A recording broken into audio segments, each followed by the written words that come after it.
ये टीपी जो निकालते हैं हम लोग, तो टीपी क्या होता है? पी इंटू क्यू होता है, पी इंटू क्यू होता है, ठीक है।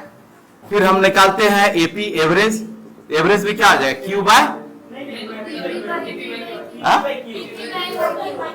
P by TP by Q, अर्थात जो टोटल प्रोडक्शन है उसको क्वांटिटी से भाग दे देते हैं। तो एक इकाई का यानी कि एवरेज क्या बताता है? प्रति इकाई को बताता है, एक इकाई को बताता है। तो हम निकाल लेंगे इसमें टीपी बाय क्यू निकाल लेंगे, ठीक है। और एमपी जो निकालना रहता है, एवरेज प्रोडक्ट क्या बताता है? प्रति इकाई उत्पादन या प्रति इकाई लागत या प्रति इकाई आय, यानी हर एक इकाई पर। और एमपी क्या बताता है? मार्जिनल प्रोडक्ट क्या बताता है? एक अतिरिक्त इकाई, यानी एक उत्पादक को एक अतिरिक्त वस्तु उत्पादन करने में जो उसको लागत आती है वह एमसी कहलाता है, मार्जिनल कॉस्ट। और जो प्रोडक्शन यूनिट तैयार होता है वो एमपी मार्जिनल प्रोडक्ट कहलाता है, और उससे जो आमदनी प्राप्त होती है मार्जिनल रेवेन्यू एमआर कहलाता है। इसे बताया गया आप लोग को बेसिक क्लास में। तो इसमें क्या होता है? इसका डेल्टा चेंज क्यू बाय क्या हो जाता है? क्यू बाय डेल्टा, तो टीपी बाय तो क्यू लिखवे कीजिएगा, लेकिन आपको निकालना ना पड़ेगा यहाँ delta T by delta Q. तो ये तो आप निकालते ही, लेकिन प्रश्न उठता है कि ये तो हमारा जनरल थ्योरी है ना, हम लोग लेंगे लेबर पे ना, तो लेबर पर लेंगे तो लेबर का कितना फैक्टर है हमारे पास? 2 ही फैक्टर है ना, 2 फैक्टर है ना लेबर का। ये क्या बता रहा है? ये बता रहा है कि क्यू जो है, ये क्यू जो है वह समेशन है किसका? एल इंटू के का, और एल का पावर अल्फा या ए 1 माइनस ए या एल का पावर बीटा है ना, के बीटा अल्फा एल बीटा है, ये 2 पावर। अब ये दोनों फॉर्मूला हम छोड़ देते हैं, इसको छोड़ देते हैं, इसको लेके चलते हैं, इससे हो जाए कि आसान हो जाएगा।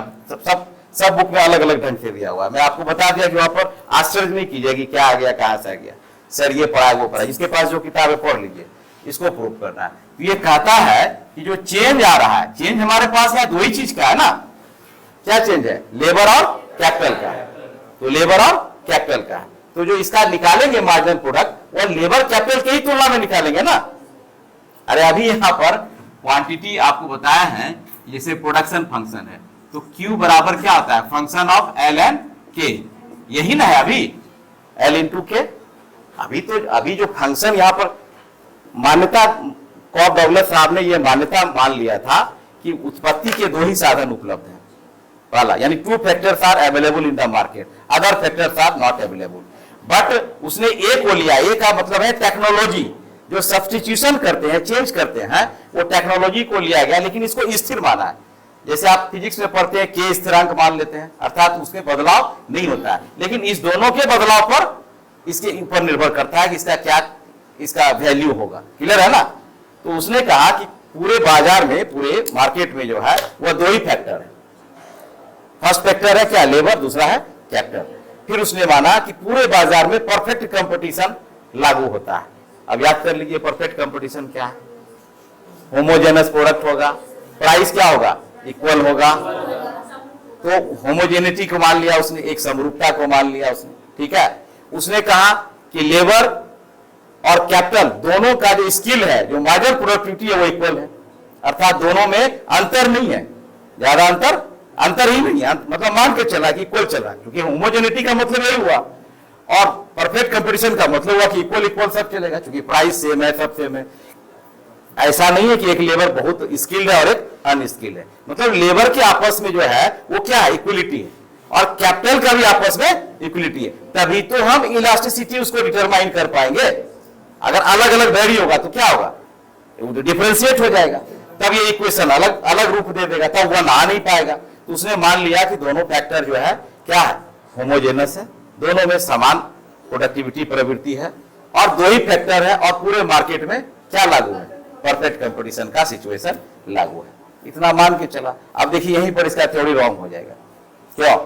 क्योंकि परफेक्ट कंपटीशन मार्केट होता ही नहीं। निष्कर्ष तो आ जाता है ना, होता ही नहीं है, व्यवहारिक जीवन में पाया नहीं जाता है, लेकिन फिर भी इसने प्रूव किया, और अमेरिका का ऐसा रिसर्च होके आया, बताया गया वहां पर।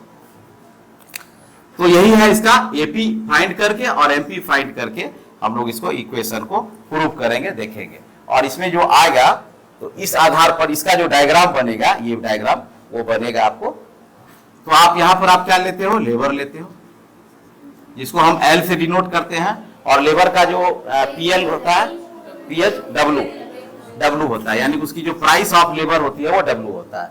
और यहां पर हम लोग लेते हैं कैपिटल को, और इसको हम लोग के से डिनोट करते हैं, और इसका प्राइस जो होता है पीएल जो होता है वो क्या होता है, आर होता है, आर होता है। और ये चीज प्रूव आप लोग कर चुके हैं पहले भी, ठीक है ना। तो आप देखते हो कि आपका जो ये एक बजट लाइन आपका दिया हुआ है, ठीक है, ये बजट लाइन आपका पीएल दिया हुआ है, ठीक है, या प्राइस लाइन दिया हुआ है, बजट कॉस्टिंग दिया हुआ है, इसको हम लोग आइसो कॉस्ट लाइन भी बोलते हैं, दिया हुआ है। तो आपका इक्विलिब्रियम आ जाता है, ठीक है, इक्विलिब्रियम आपका आता है, मान लेते हैं IQ1 पे इक्विलिब्रियम मान लेते हैं।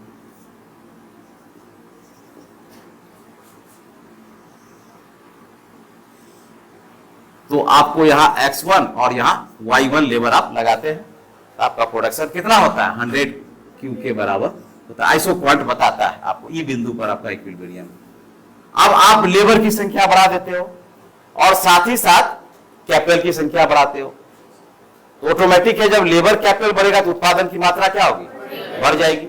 या उत्पादन की मात्रा बढ़ाना हो तो लेबर कैपिटल को बढ़ाना पड़ेगा, अर्थात अल्फा प्लस बीटा में क्या करना पड़ेगा, इंक्रीजमेंट करना पड़ेगा, अल्फा बीटा में इंक्रीजमेंट करेगा। तो आप इंक्रीजमेंट कर देते हो तो आपका बजट लाइन जो है शिफ्ट होकर कहां आ जाता है, यहां आ जाता है, यानी कि सी और डी में आ जाता है। तो आप देखते हैं कि दूसरी IQ है आपके पास, ये IQ जो है आपको यहां आइसो क्वांट नंबर 2 आपके पास आता है, और आपका जो है जब डबल आप किए किसी क्वांटिटी को, लेबर को, अल्फा को डबल किए और बीटा को भी डबल किए, तो आपका क्वांटिटी जो है डबल हो जाता है, अर्थात X2 और Y2 आपने लेबर लगाया, यानी कि अल्फा बराबर X2 और बीटा बराबर Y2। फर्स्ट फेज में लगाए थे अल्फा बराबर X1, बीटा बराबर Y1, तो हमारा प्रोडक्शन क्या हो गया, वो भी दुगना हो गया, अर्थात क्या हो रहा है, समान अनुपात में बढ़ता जा रहा है। फिर आपका बजट और बढ़ता है, तिगुना करना चाहते हैं, तिगुना आप कर देते हैं, ठीक है, तिगुना करते हैं। तो आप देखते हैं कि आपका जो EF है ये तो आ गया है, GH कर दो, ठीक है, GH जो आपका रेखा है, जो आइसो कॉस्ट लाइन है, वह चेंज होकर IQ3 पर चला जाता है, और आपका उत्पादन क्वांटिटी जो है वह क्या हो जाता है, वह 300 की हो जाता है। तो आप देखते हो कि आपका जो लेबर का इनपुट है वह भी बढ़ के X3 हो जाता है, और यहां Y3 हो जाता है, यानी अल्फा इस इनहांस हो गया, कितना हो गया, अर्थात यहां पर हम देख रहे हैं कि अल्फा प्लस बीटा में, तो पहले हमने यहां पर लिया था X1 प्लस Y1, ठीक है, दूसरा लिया था तो हमारा 100 क्यू आया, और दूसरा लिए X2 प्लस Y2 तो 200 क्यू आया, और तीसरा लिए X3 प्लस Y3 तो हमको 300 क्यू आया। ये बता रहा, ये क्या कहता है, अब देखिए अगर इसका हम एक्सपेंशन पाथ निकालेंगे ना, कितना विस्तार हुआ, what is the expansion path, सभी संतुलन बिंदुओं को मिलाने वाली रेखा ही एक्सपेंशन पाथ कहलाती है। वेरी गुड, ठीक है ना। हाँ, तो देखिए क्या है, यहाँ पर E था, ये R था और ये S था, तो ये जो इक्विलिब्रियम पॉइंट है इसको एक्सपेंशन पाथ डिटरमाइन करेगा, बताएगा। तो एक्सपेंशन पाथ इसका निकाल लीजिए, ये है एक्सपेंशन पाथ, ठीक है, ठीक है। ये एक्सपेंशन पाथ जो बता रहा है, ये क्या बता रहा है, ये तीन चीज बता रहा है। क्या बता रहा है, आप देखेंगे कि जो OE का है पहला, वह इक्वल टू है ER का और इक्वल टू है RS का, अर्थात यहां पर क्या आ रहा है, अल्फा प्लस बीटा बराबर 1 आ रहा है, अल्फा प्लस बीटा बराबर 1 आ रहा है, अर्थात यहां लॉ ऑफ कांस्टेंट लागू हो रहा है, कांस्टेंट है ना, law of constant to returns implement हो रहा है, ठीक हुआ, क्लियर।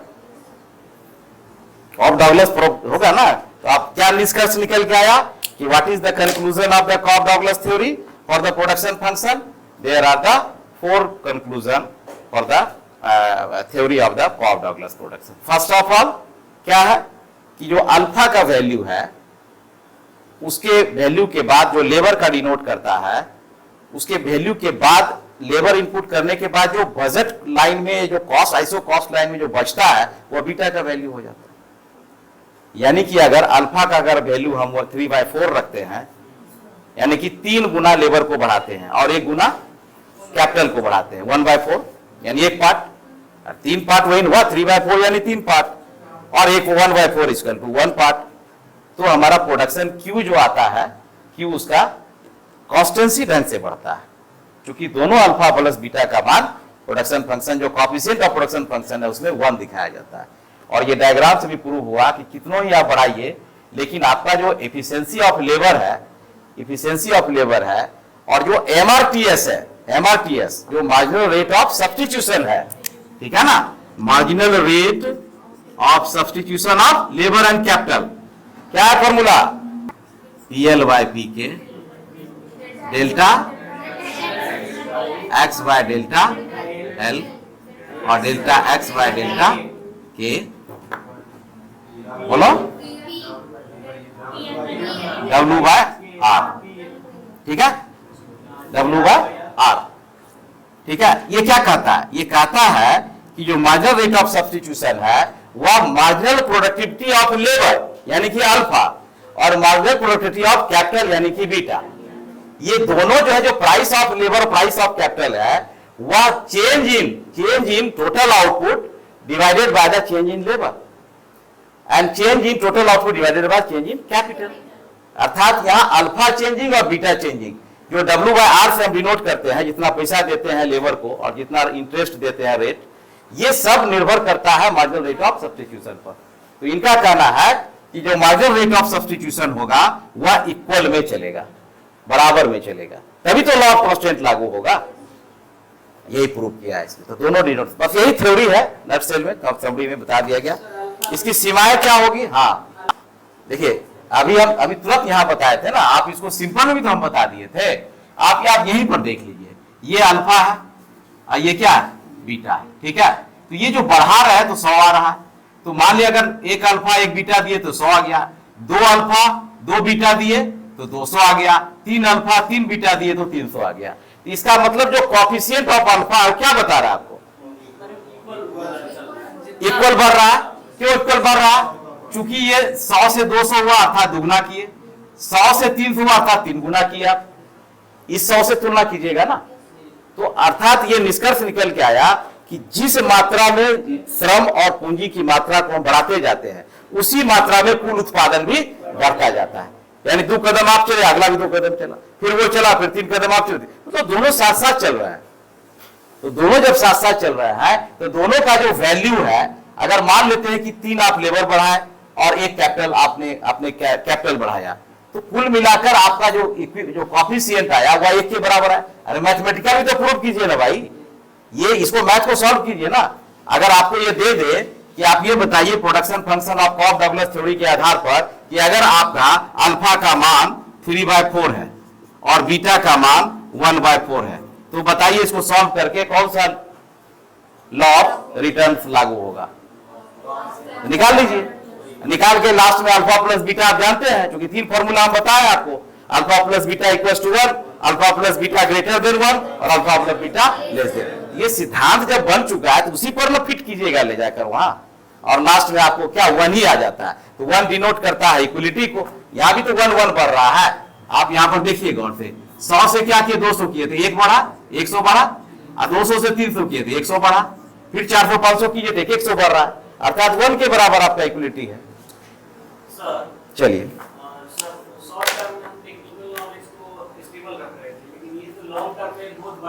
हाँ, तो वो इसमें जो है ना, ये कहा देखिए होता है क्या कि आप मैथ तो आप पढ़े हैं लगता है, तो जो वेरिएबल फैक्टर होता है तो वो तो वेरी करेगा ही, जो कांस्टेंट फैक्टर होगा तो कांस्टेंट रहेगा आपका। तो कॉफ डगलस साहब ने कहा कि हम जान रहे हैं कि अल्फा प्लस बीटा दोनों लेबर को डिनोट करता है, दोनों के योग से उत्पादन होता है, लेकिन कुछ ऐसे फैक्टर होते हैं जो अदृश्य रूप से सहयोग करते हैं और वह लेकिन उसको स्थिर मान लिया जाता है। तो अगर कोई 2 चीज का वैल्यू निकालना होगा, किसी एक को तो कांस्टेंट मानना पड़ेगा, मैथ में नियम है। अगर आपको मान लेते हैं कि किसी वस्तु की लागत 100 रुपए है, ठीक है, और 10% लाभ से आप उसको बेच दिए, तो प्रॉफिट आराम से निकाल सकते हैं ना।